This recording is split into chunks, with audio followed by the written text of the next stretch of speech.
Okay, so my name is Robert Pillins. I'm delighted to welcome you here tonight to our program. August is Black Philanthropy Month. And so we at the Giving Circle of Greater Cincinnati Foundation, we wanted to do a program to acknowledge and celebrate that work and the work of philanthropy. We also wanted to just say, while the Giving Circle, we've been at this work now for 4 years as a Giving Circle. In those 4 years, we've raised and granted to 14 Black-led, Black-serving organizations $505,000.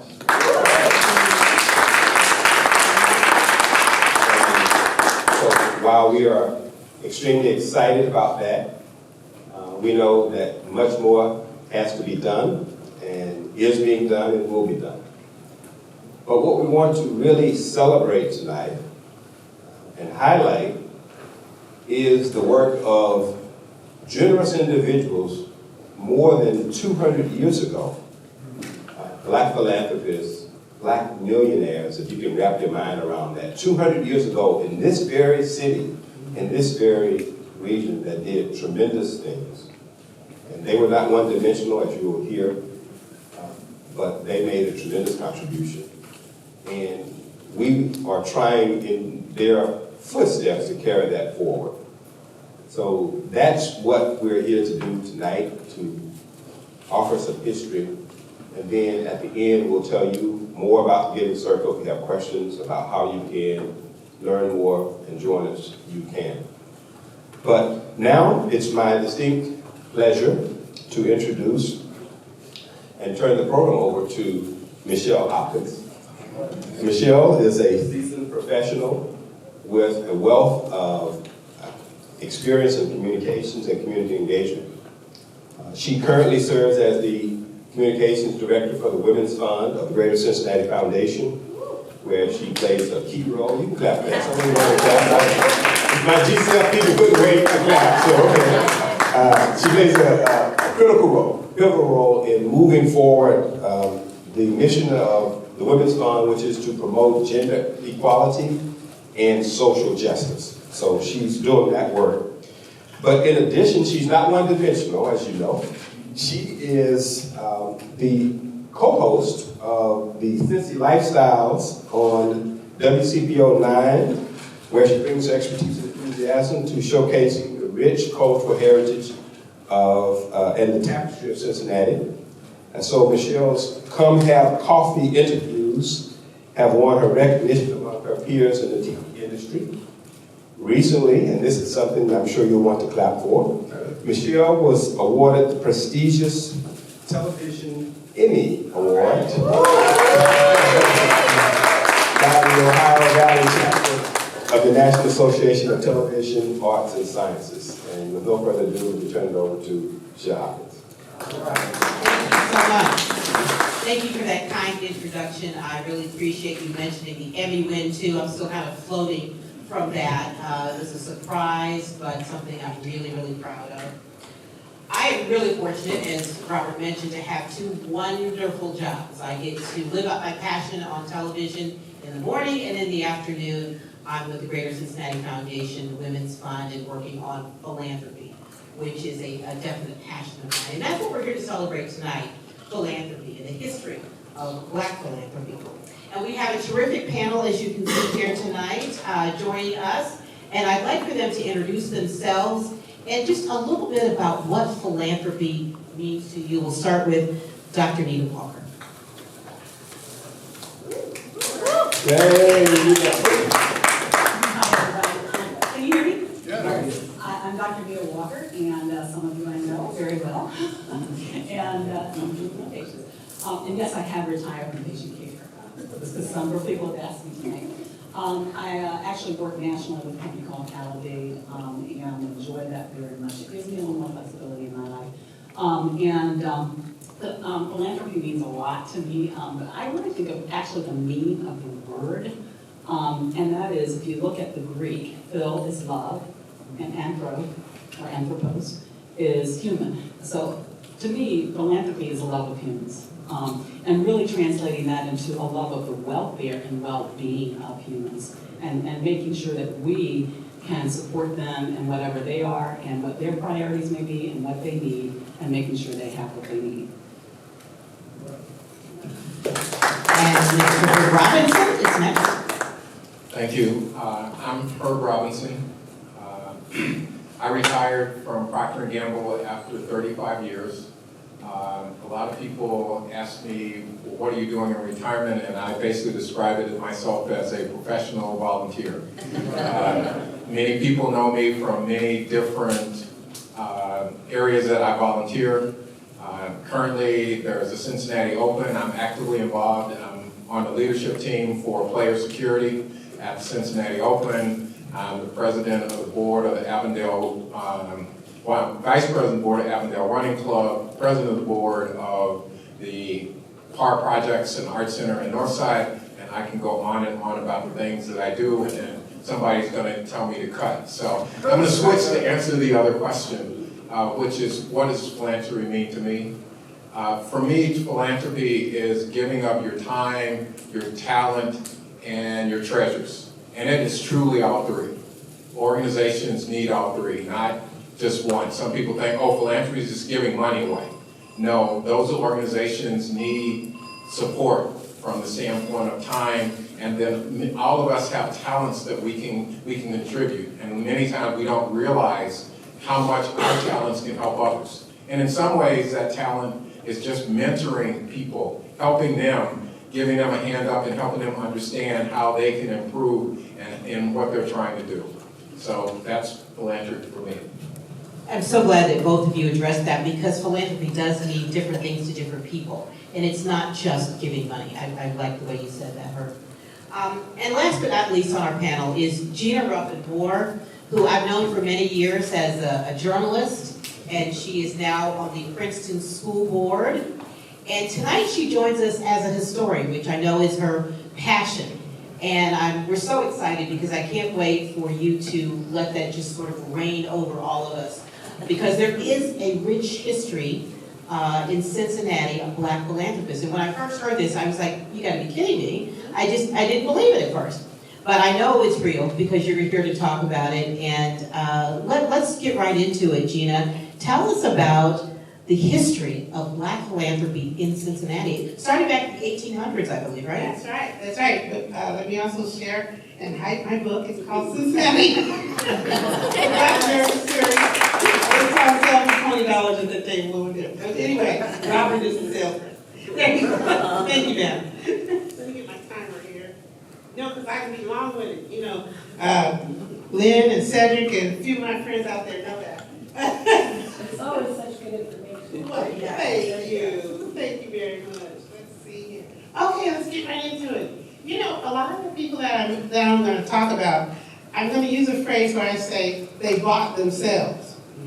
Now, I know that sounds really weird, but they were slaves who had a trade and they ended up buying themselves. So let's start with Robert Gordon. He was a coal dealer, and his master had him running his coal yard down in the South. But he ended up learning it so well that he ended up having his own coal yard. But he died being the wealthiest black man in Ohio. In 1884, he was worth $200,000. That's close to $5 million today. He left a nice gift to the elderly colored women's home and the colored children's orphanage. He bought himself in 1846. He started his business in 1847, got married, invested $15,000 in a coal yard. Now here's a brief story. The white coal dealers were not happy that he was there in town.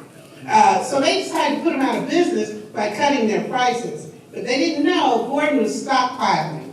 And Gordon also hired some black folks who could pass for white.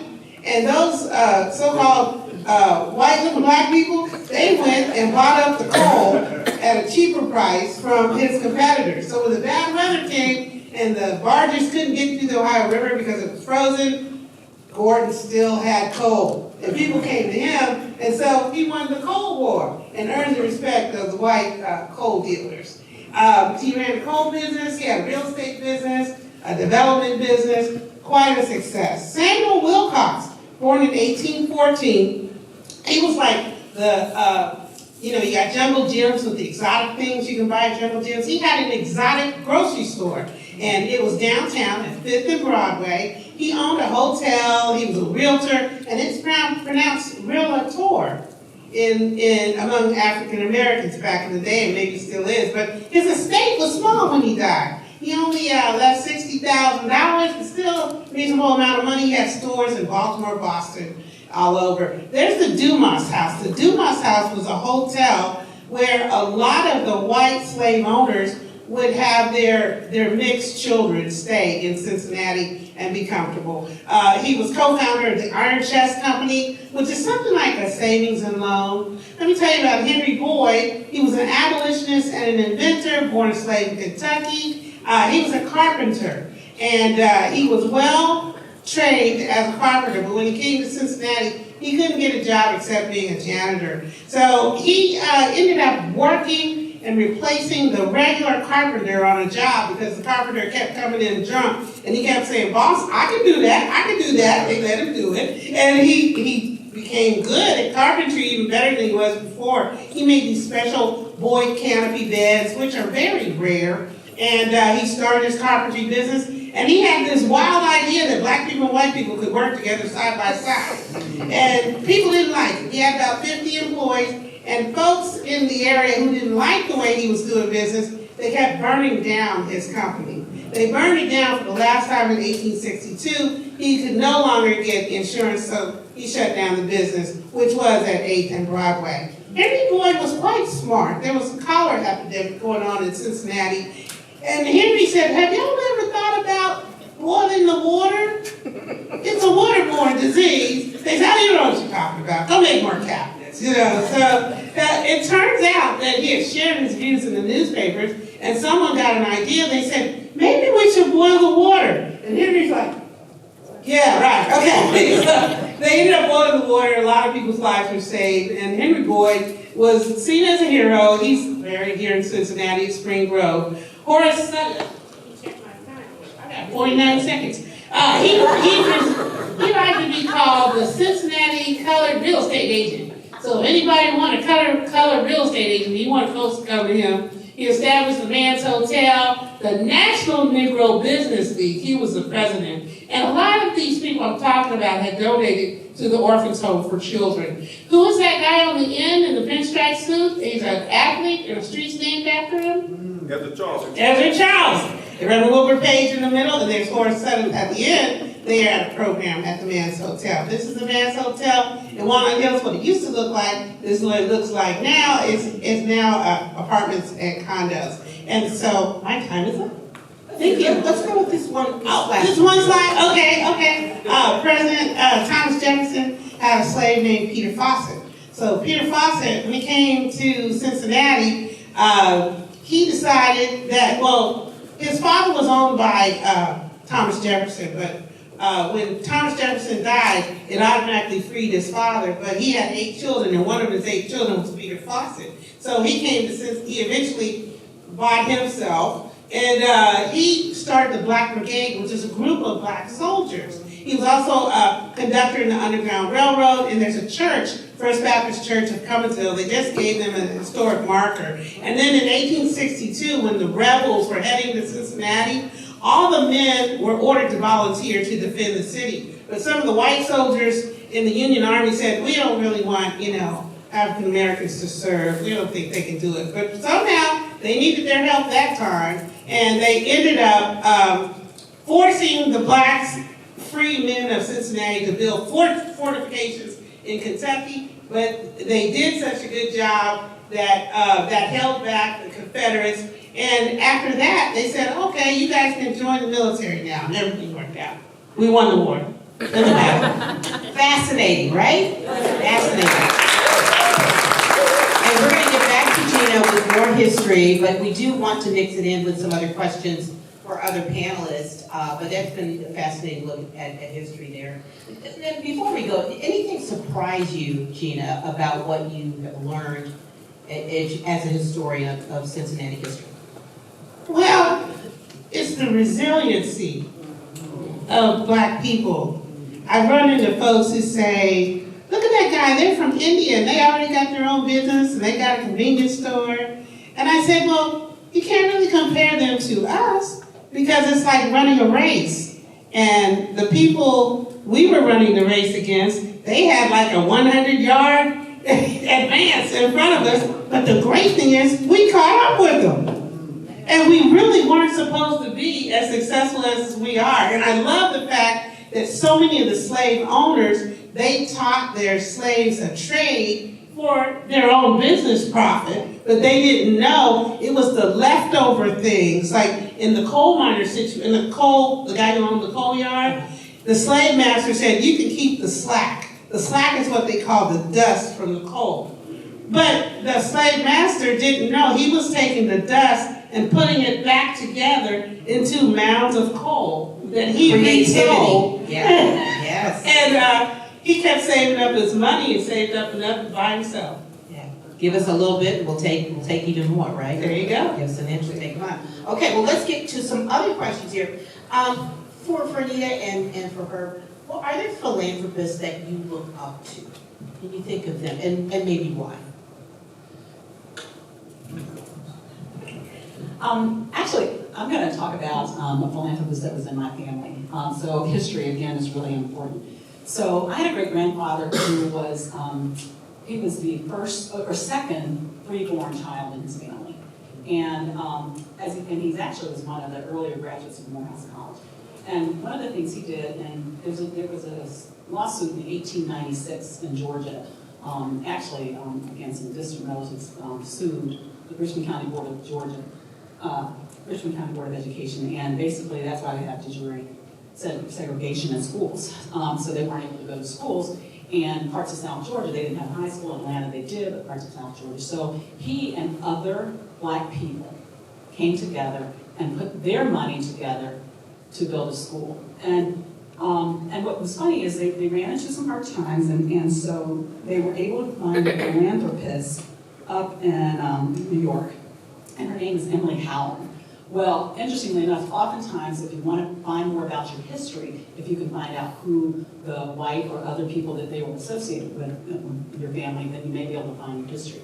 So he would write her letters about what was happening in the school because she was a noted abolitionist and philanthropist.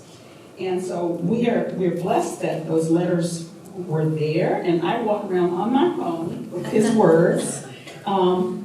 And I love one of the things he said, and it's kind of we've adopted it as a model in our family.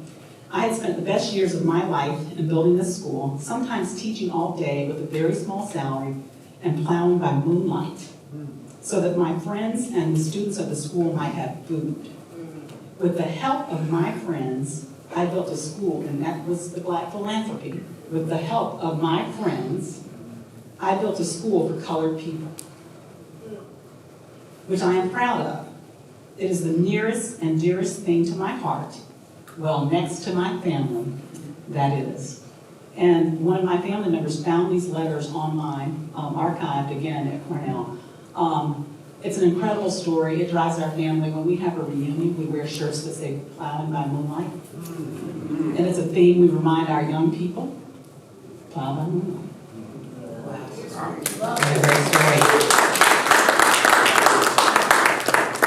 When I thought about this question, there was so many different ways to answer the question, and identifying people. I think of Madam C.J. Walker, who was the first African-American woman millionaire. She started a business with hair care. We hear about the part of her becoming a millionaire, but we don't hear about, in her case, not even talking about her giving her treasures of money, but the amount of time she invested in helping other entrepreneurs get started. She put a lot of effort and time into helping others versus I can give you some money and turn around and go focus on whatever things I'm working on. She spent a lot of time there. And all too often for African Americans, if they're successful, we just hear about a small snippet of their success and not all the things that they're doing for their communities. LeBron James, what do you think about LeBron James? You think about LeBron as the person who's on the basketball playing in the Olympics. But LeBron has set up foundations for scholarships. He started schools. He has made such investments in the community.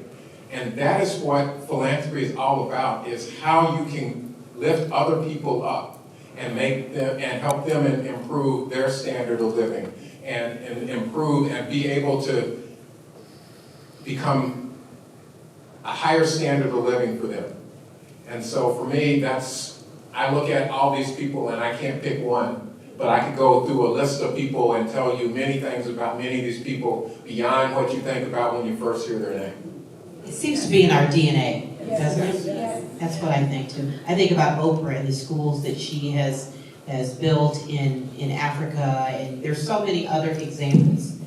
Why did you get involved in the Black Giving Circle at Greater Cincinnati Foundation? As Robert said so. And if Robert said so, you do it. I'm just teasing. I was invited to join the board, and then I learned more by being on the board. I learned that there was this organization that was formed, the Circle. I love the idea, and you heard about mutual aid and collective work. Love it. It's in our DNA. So much of what we have accomplished has been related to doing collective work, mutual aid societies, and you guys know all these things because you live it too. And if you think about Black churches, Black schools, I mean, so many things over and over again. I saw the Prince Hall Masons popped up there, and these organizations and things are still in existence. Amazing. The resilience. Sororities, fraternities. Yes. So I joined because, again, Bill Ann. I love people, and I love their well-being. Kurt? Well, I have to start like Nita. Robert contacted me. But I became a member of the Black Giving Circle from the very beginning. And Beverly Grant was the person who really worked with Robert to establish the Black Giving Circle. And Robert came to me and told me about what they were trying to do. And it was one of, we want to come together to provide grants to organizations that are focused on helping African Americans or led by African Americans. And rather than making a small donation, we want to make a significant donation that will allow them to make a step change in the things that you're doing. And it's one in which individually we could give $100 or $500 or $1,000 or maybe even $5,000. But when you think about, we might be able to come together and be able to give an organization $15,000 or $20,000 if they have a project or plan that really requires that kind of funding, then we can help them make a step change in what they're delivering to the community. And for me, that was what really drove me. And it also provided an opportunity to get people into becoming philanthropists from the standpoint of giving of their funds. Because all too often you think about, oh, I only got a couple $100, it's not gonna make that much of a difference. But if you start giving, then you will see how it impacts and you'll continue to give. And as your wealth increases, you can give more.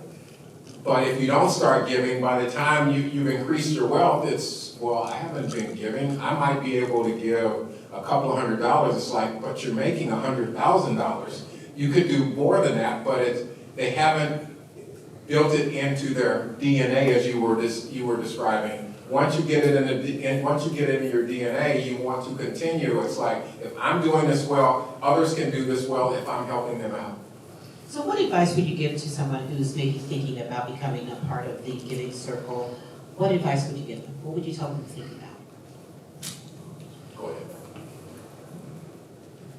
From the standpoint of what to think about is really how your giving can help others and how you can, as I was saying, be part of a collective. Yes, you have some organizations, your church, you want to continue to give to your church, You have some other organizations you're close to you want to give, but at the same time, you want to make a step change impact on a few organizations that are going to help the community.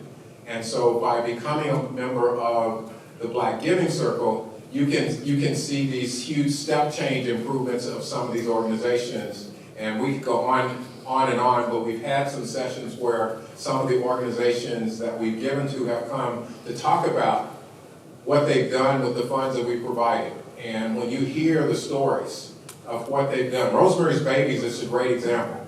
Rosemary's Baby, when she came to the Black Giving Circle, she was just getting started. She could only talk about having pregnant teenage girls calling her and her trying to help them and just being there for them. She didn't have a lot to help them out. But we were able to give her a grant to get her started, and once she got started, she's on a roll of doing so many amazing things that it's just unbelievable. And just one other story. Dads. It's an organization of African American men who give their time on the weekends to mentor African American children. It started with just boys, but they're now mentoring both boys and girls in the technology area. And also just being there for them, talking about school, how do you be successful in graduating from high school, what you can do after you graduate from high school, how do you apply for scholarships. All too often, students don't even know how to apply. They go to their counselors and they're not getting the appropriate directions, and there's so much money to help them. You need mentors to help. And so this is what giving to the Black Giving Circle can do. Those are the kind of impact stories we love to hear about. Dr. Walker, do you have anything to add to that, and maybe some of the areas where Black philanthropy can really make a difference? So, Mr. Patel, you asked me the question. All right, before I get into that though, I want to say one quick thing, is start today and start where you are, okay? I think people always get worried, and you get worried a little bit about, well, what really can I do? You heard what my great-grandfather said, with the help of my friends. So with the help of my friends, this is coming together as friends, and with the help, we can do a lot. And our friends don't always have to look like this. So, Mr. Patel asked me about, we need more Black medical doctors. Oh, yes, we do. Let me assure you, you have no idea how difficult this situation is. It's a long journey, it's an expensive journey. But there was a significant gift this week. It was a massive gift, I told you. And it's two Black serving organizations. It wasn't necessarily from Black led, but it's okay. You know, all money is good money. That's right. And so Bloomberg, yes, gave $600 million to the Black-led HBCU medical schools. Transformative gifts. 175 each for Howard, Meharry, and Morehouse, and then Drew also received a gift. And the other thing you should know, that also coming online, we have two HBCUs that are going to be opening medical schools within the next year to 3 years, 1 to 3 years. One is Xavier University, Morgan State University, and NCAT opened up this year a physician assistant school. So philanthropy can make a huge difference. So philanthropy can make a huge difference, and celebrating Black-led, Black-serving philanthropy as we celebrate that. Love to hear that. So Gina, what are there particular philanthropists in the Cincinnati area that we should be aware of?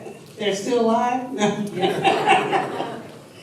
Well, my research was mostly before 1940, before that period, but I don't know why I often think about the Dillard family. Dr. Charles Dillard, and his father was a doctor, and you think of, some people are not very open about it. It's, they give, Keep but quiet. they're not real loud about it. And like, even in my own family, I was going through my grandfather's scrapbook, and he was a waiter. He was a waiter in the Capitol building in Washington, D.C., and he served the press table. And so That's how Roger Mudd ended up being at his funeral and different little things. But when I was going through his scrapbook, he had thank you notes from charities for his donations. And it was one particular one was from the Medill School of Journalism at Northwestern University. And here I was getting ready to go to college. And I said, wow, maybe I should go to Medill, because Grandpa thought enough of that, but you never really know who's giving what, because sometimes the left hand doesn't want the right hand to know what it's doing, and some people are very private about that. But I don't always think that's good, though, because I mean, if Why are people so private about it? I don't know. You all know? I have not quite figured that out. I mean, sometimes, you know, when you grow up in families, and especially if you have brothers and cousins, it's like, they're going to tease you about something all the time. They're going to find something, you know. So, I don't know. I think people just don't want to seem like they're being a big shot. But in it could reality, encourage other people. it would help. If they did share that they give, it would help other people. But I just think it's, maybe, I don't know if it's among African Americans or what, but it's sort of like, even at church, like, I'm a church trustee, and I know what people give, but I can never say what people give unless I want to be kicked off trustee board. I'm just saying, so people are, I just think people are private about that, and I can't quite explain why, but even in my giving, I really don't want to make a big deal out of it. How has philanthropy changed over the years? I mean, you've studied it over the years. How do you think it's changed, Black philanthropy? I don't know. You guys want to take a shot at that first? I have some theories, but I'll take a shot at one thing I think that has changed. The younger generation tends to do a lot of their philanthropy online and crowdsourcing, and sometimes we don't always even think of it that way, but if you think of all of the GoFundMe, the crowdsourcing that goes on, so that is philanthropy as well. And so I think we have a more expansive understanding of it. I do think there are opportunities to help harness that to get that into more collective impact and start thinking about impact. So that's one thing I'd really love to see is continue to think about impact. yeah, and I think in the past, the philanthropy was for a specific reason. Because when we go to DC in the summertime, my mother would say, my grandfather built a steeple on the church. And I'm sitting there imagining Grandpa building a steeple, but what she meant was he gave the last big donation to help pay for the steeple on the church. Now that's something his daughter was very proud of, but me being a granddaughter and a kid, I'm like, so? But That was philanthropy. But it was philanthropy, and I think as Black people, we started out being very good philanthropy type people when it comes to our church. We want to make sure we're going to give that 10%. That building fund? Yeah, that building fund, whatever it is, we're going to give our 10%. But then the goal, as the Bible even says, you need to go above that. You giving your 10%, you should expect that. Everybody should do that. That's no big deal. That's nothing to brag about. But if you can give in terms of alms, if you can give in terms of the poor, if you can reach that level where you're at the point, you're not just giving your tithes, but you're giving to charity, that's the best place to be. I think more people are like that than you'd ever imagine. And it really is a way to have an impact. Yes. Right? Yes. And for me, that was the big change. I think initially it was giving to the church. Yeah. And that was what people viewed as their philanthropy. Mhm. But as over the last few years, there's a number of opportunities that's come up. People are seeing that the importance of education, and can I help people with getting through school, through scholarships, and helping in different ways versus giving above what you're giving to the church, Yeah. but how do you help people with their education? How do you help small children, preschool? How do you get them into preschool and getting them started? Because as I said, if you get a child started through the first 3 grades of school, they will be successful a long time. long-term, but if a child does not get started in their first, second, or third grade, they're going to be so far behind from that point forward, they're probably never going to catch up and not be successful. And so people are seeing all these opportunities to raise them out of poverty, to provide food, help them in so many different ways. That is the change that I'm seeing now in Black philanthropy. I'm so glad you mentioned that too, because I did want to kind of get to what are some of those community challenges that we have where you think philanthropy could really make a difference? Housing. Yes. I mean, housing is everything when you really get down to it, because if you don't have a place, there's so many things that can't happen for you. Yeah. You can't get medications mailed to your house. You can't get mail delivered to you. And often if you're unhoused, you are often unbanked and unemployed. So housing is really important. I know that around the country there are housing first initiatives that are really important. Some of you may have seen a really nice article this week about the VA and work that's being done that's improving housing for veterans, and really probably something we should again think about, because they took a housing first policy and again got more veterans off the streets. But housing to me would be one. And the Greater Cincinnati Foundation does that. And it is all the time. And you know what else I was gonna say? When you look at Maslow's hierarchy of needs, you're right. It starts with a place to live, food to eat, a sense of belonging, education. It goes all the way up. And when you think of Jesus Christ, before he did his big sermons, he fed the people, right? I mean, we're going to go to the mountain and we're going to preach, but listen, who's got some food? Oh, you got some fish and some bread. Okay, split it up. Y'all eat. Okay, they're not hungry. Okay, now you'll listen to me. So I think that we have to understand, we have to hit those basic needs like housing, food, shelter. I mean, I serve on the board I'm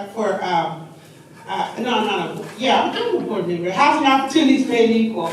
But I'm also on the Harriet Beecher Stowe House and different things like that. But Housing Opportunities Made Equal, the housing, just during COVID, we were constantly giving money for people to find a place to stay and things like that. So I think when you ask the person to donate, or if they even think about donating, if they don't have the basics of life, they can't begin to even move in that direction. And we, I think, often forget, not everybody has a place to live. Not everybody, you just sort of assume, in this day and age, but no, not necessarily. Yeah, I want to go to a couple of questions from the audience, but before we do that, just some final thoughts about Black philanthropy. Just do it. Just do it. Become a member of the Black Giving Circle. I think about the Prince Hall Free and Accepted Masons. If it were not for the Prince Hall Free and Accepted Masons, the Shriners, the Easter Stars, the women's support groups that you see on the back of this book here, there are so many organizations that behind the scenes over the years helped make sure that Black people in Cincinnati had an education, had food, and had a place to stay. And I think when we start thinking like that again in terms of looking at the basics, I think we can get people to move up a little higher in terms of charity and philanthropy. Keep it going. Yes. All right, questions from the audience? Anybody have questions? Hello, my name is Rebecca Smith. I am here with Holloman Cincinnati, and I'm very honored to be here. And first, I would like to honestly just give you your flowers. My lived experiences, generational poverty and welfare. I grew up in Winton Hills and Winton Terrace, and we were not taught that we could be Black philanthropists. We were not taught that we could do more, that we could be more, that we had enough to give. So I want to first thank really everybody in this room for being present and for being a living example of what we could possibly be and how we could change things and be more moving forward. And in the same stream of that thought, my question is, how do we go into our communities? As I said, I grew up in Winton Terrace, love my community. I know there's a narrative about it, so we're going to change that. But how do we step back into our communities and change the narrative about who we are and what we're capable of and how we can become philanthropists or, and even the idea of philanthropy being not just with our money, but maybe with our time, with our knowledge, with our effort, with our energy. How do you suggest that we go about changing the narrative in that way? I think a couple of things, and thank you for bringing that all forward. I mean, and thank you for bringing a different perspective as well. One of the things is we used to be more intentional about developing that in children. I think when I was growing up, I don't know about you guys, but we did. I mean, we were told, you know, you had to save money, a little dime here, dime there, and even it was cultivated in a variety of spaces. We have gravitated away from certain things. I think we have to get back to being intentional and starting young with young people so that they know, and we have to help them understand. Again, a different, like you said, understanding of what it is. It's more than just, it's just, Mr. Patel, I was telling you too about the big gift. Everybody thinks about the big gift. It's the small gifts. It's been shown time and time again. African Americans have less income, but they give more money. They give more, they give 25% of their income, a lot of times. And it's actually Ben Stein, I don't really like it, but he's right about this. And if you need money, you go to a person who has less of it, they're more likely to give you than somebody who has a lot more of it. So it is our heritage. We need to go claim our heritage. We need to speak more freely about it, to the point earlier that we don't talk about these things, and we need to cultivate that, and we need to think about it and be intentional. We all, a number of us in the room here, are working on things and doing things with young people. Make it a part of what we do. Make it a part of what we teach and cultivate them. And if it's not being done in schools, let's talk about it. I mean, that should be something that should be cultivated in schools. And if something's not being done, you want it to be done, do it yourself, right? Yes. Or did you have anything to add to that? Just first, I want to thank you for the question and also telling us a little bit about your history. But a big part of it is giving your time and interacting and sharing that with them and letting them know you're giving of your time, you're giving of your talent, you're giving of your treasures. And part of what your expectation is they're going to do something very similar. It's one of those, I guess it's a verse in the Bible, to whom much is given, much is expected. But that much is all relative. Relative to where you are in your life. If you only have enough to maybe help somebody out with a lunch, then that's philanthropy, that's a gift that they can give. And so hopefully they can learn from that and continue to grow from that. And again, share it so other people you'll be an example for other people. You should never assume a person's financial worth based on how they look or where they live. Because it's quite interesting. I've heard of the Southern Ladies First National and Second National Bank. And in the Southern Ladies First... You know how you can go to church or Grandma Rose's house? Come here, baby. Okay. Come here. Come here. Hold on a second. Second national. And a handkerchief come out. And in that handkerchief, you know, you see a roll of 20s and 50s. And you're thinking to yourself, have they ever heard of a real bank? But you know, you gotta be careful. Just be very careful. Don't assume by the neighborhood and by the way a person looks that they have or do not have money. Because they could be living in Indian Hill and no food in the refrigerator. But I'm just saying, just take every person as an individual and don't make any assumptions. First of all, thank you for all the information and thank you for the history. That was the microphone will be enough. Sean Roberts, the Catalyst Group, Brand Strategy Group in Cincinnati. So I want to thank you first for your the history on it. Didn't know all this stuff. I knew a couple of the entrepreneurials ventures, but I never knew how to classify them as ventures. So thank you. That was awesome. One of the things I wanted to just ask around is how does the Black Giving Circle coincide with what is called family charities? So sometimes, I was talking to somebody, actually I was the name person, I was talking to Carl Sadway. And we're having a conversation a long time about trying to raise money for something. And he pointed out that something that is a nuance, exactly what you were talking about.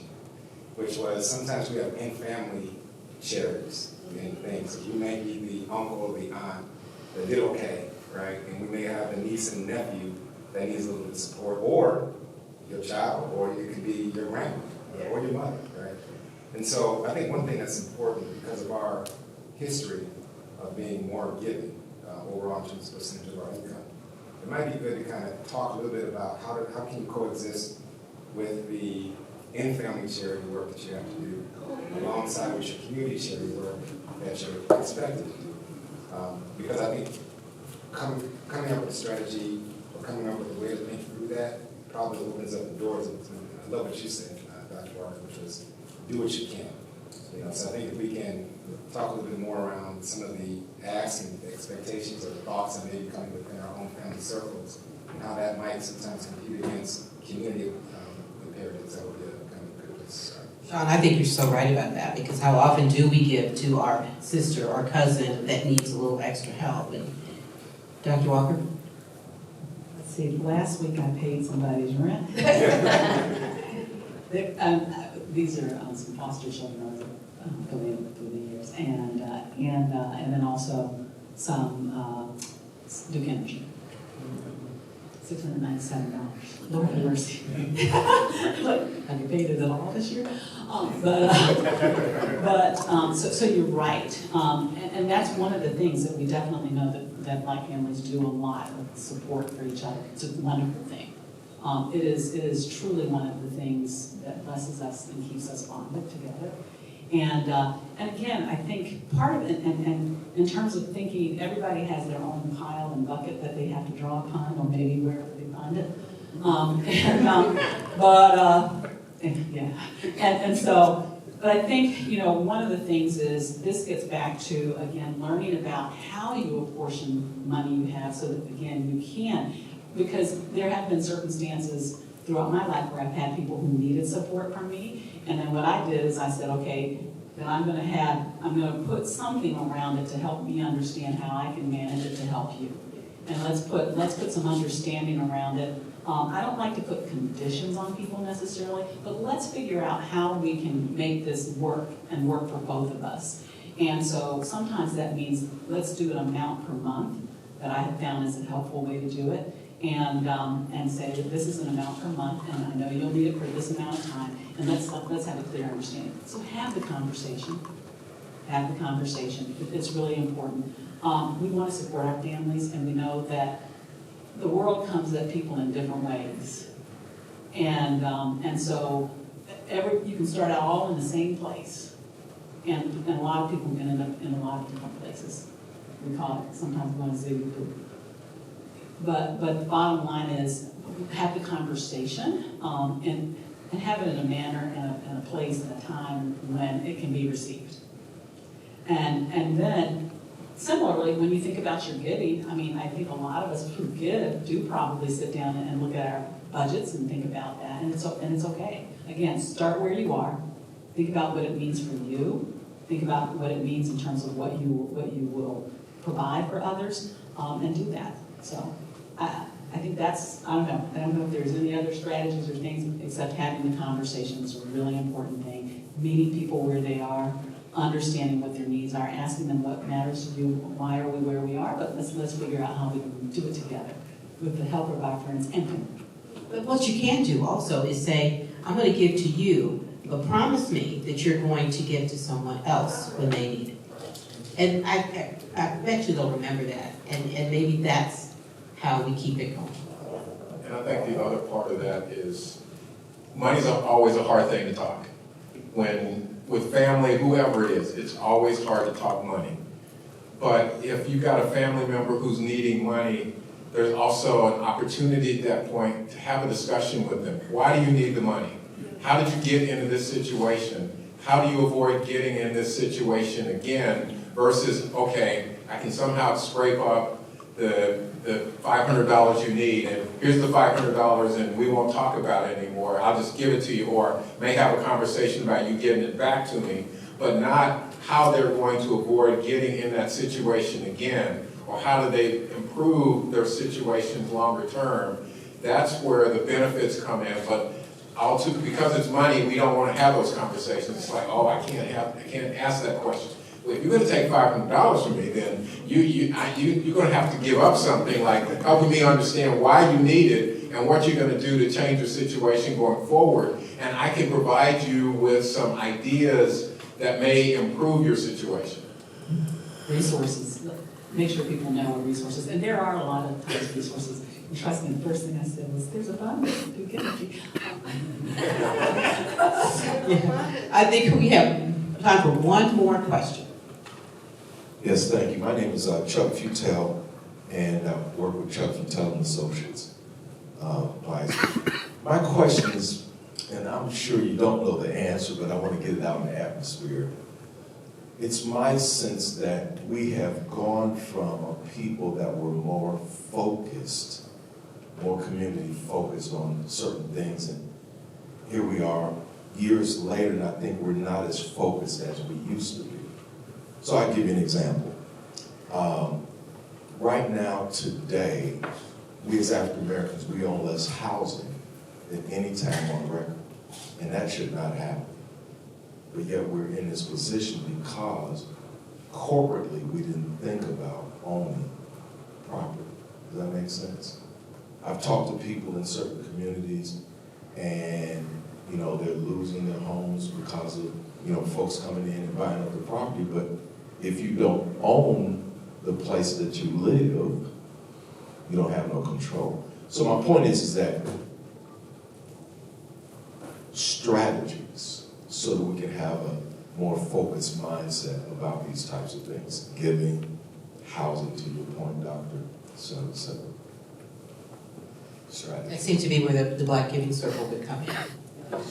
Yeah, With those strategies. it's a strategy. Again, collective, to your point, there's a lot of history of collective and mutual aid and collective impact, and so that's what the Black Giving Circle is. And here's the thing, there really is a breakout, if you will, of Black Giving Circles all around the country, way more than you realize.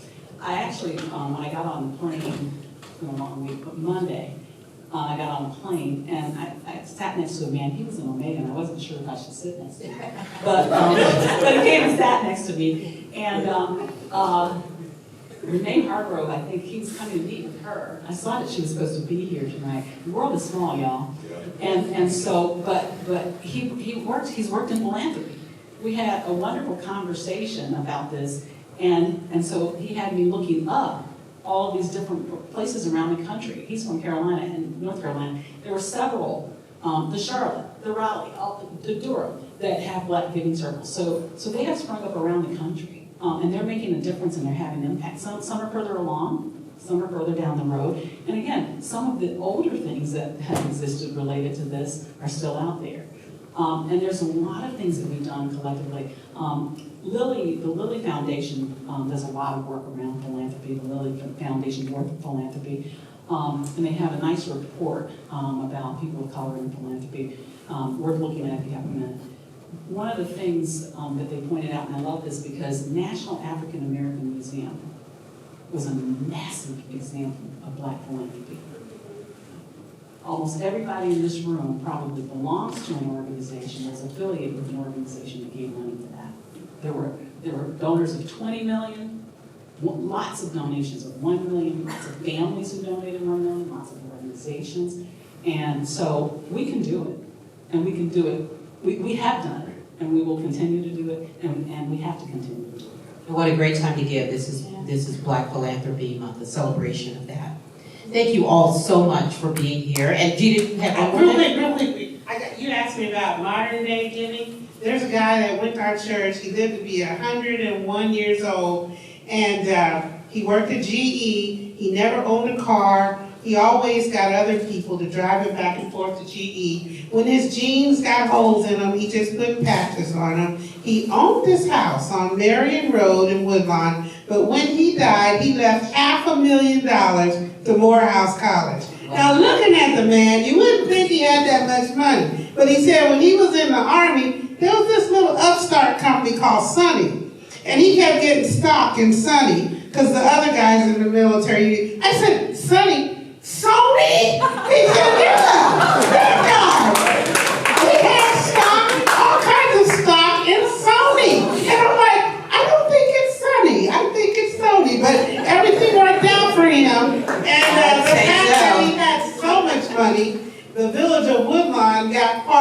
that in terms of, I don't know how it works, but when you have a millionaire in your neighborhood and they pass away and they leave a lot of money, it affects, that's the key there. You never know how someone can be touched by your money. And you may not actually be doing anything to make it happen, but the mere fact that God has blessed you and that you're able to be a blessing to someone else, I just think that's dynamic. So keep up the good work, you guys. And a great story to end on. Thank you all so much. All right, and I think we're going to turn it over back to Robert. We're going to turn it to Aaron. To Aaron. Okay. Okay. All right, is this mic on? Can everybody hear me? Yes. All right, well, good evening, everybody. My name is Aaron Brown, and I have the privilege of working for the Greater Cincinnati Foundation as the director of the Racial Justice Fund. So the fund focuses exclusively on making contributions to Black-led and Black-serving nonprofit organizations that are working to improve systemic inequalities in the Greater Cincinnati region. So first, I want to thank the panel for this wonderful discussion. Dr. Gina Ruffin-Moore, you can clap.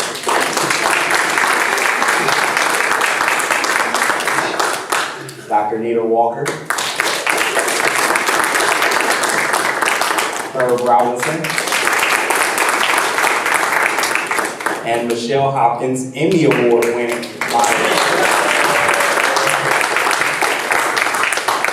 So today's conversation reminded me of the rich history of Black philanthropy in Cincinnati. So we stand on the shoulders of these remarkable individuals and many others who have paved the way for Black Cincinnatians. There is more work to be done and we need your support. So I hope you will make a gift to the Black Giving Circle. Our collective giving will make a difference and no contribution is too small. And just like the panelists said earlier today, you can give your time, your talent, but we need your treasure. We need your treasure. So there is a QR code on the screen, and you can also connect with the GCF staff members. Staff members, wave your hand. Connect with the GCF staff member, and we can help facilitate your contribution. Like I said, and like the panelists have said up here, we do need to be focused to Mr. Futel's point, because if everybody gives a little, it becomes a lot. Our collective power is how we have not only survived, but how we persevered together in this country. So we need one another, because all of our destinies are tied to one another. So with that being said, to get the ball rolling, right, the Racial Justice Fund will match gifts up to $25,000. I'll repeat that. The Racial Justice Fund will match your contributions up to $25,000 until August 31st. Because we are all in this together. I just want everybody to remember that every dollar that you give, there is a person behind that dollar. So, and I believe we have some nonprofit executive directors here in the room tonight. So if you are a nonprofit, please raise your hand if you're an executive director. Just wave. See, there are people here who need not only your time, your talent, and your treasure. They are amongst us, and they are doing the incredible work of transforming our communities every day. So if you have any questions about the Cincinnati Black Giving Circle, or you want to learn more about GCF, please feel free to speak with any of the GCF staff here today. And there's still some food in the back, and there's still some liquor over there. So please help yourselves, and thank you all for coming tonight.